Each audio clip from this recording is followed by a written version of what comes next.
Inilabas na ng Land Transportation Office ang Memorandum Order kaugnay ng 7 araw na extension sa pagpaparehistro ng mga sasakyan. Ayon kay LTO Chief Assistant Secretary Edgar Galvante, pinakikitunguhan pa rin nila ang health security protocol sa kanilang bawat tanggapan sa bansa dala ng pandemya.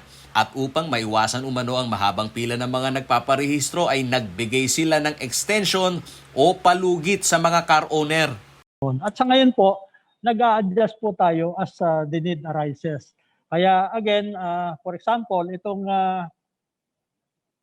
vehicle ending in 1, kailangan po niyan January and hanggang February. Ngayon po nakita na ayon sa mga reports ng ating mga hepe sa mga regions, meron pong pangangailangan dahil sa dagsa na kung maaari pong extend dito. Kaya nag-issue na po kami ng directive. Maaaring ito'y verbal lang muna but it will be followed by a written directive.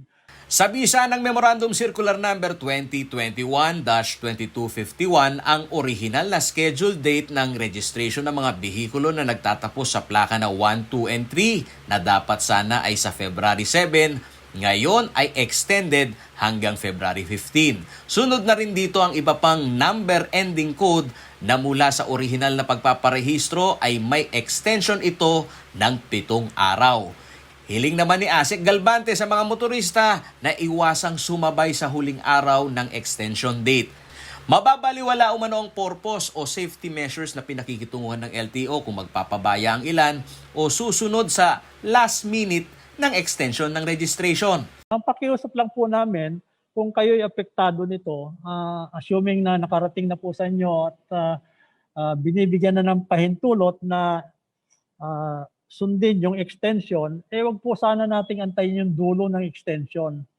Abiso rin ni Galvante sa lahat ng regional office na hindi maaring patawan ng penalties ang pasok sa extension period ng mga nagpaparehistro ng sasakyan.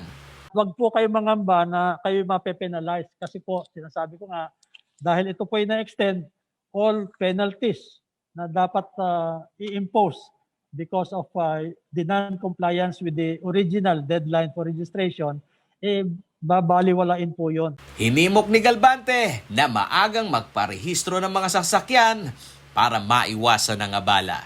Paolo G. Santos, CLTV News.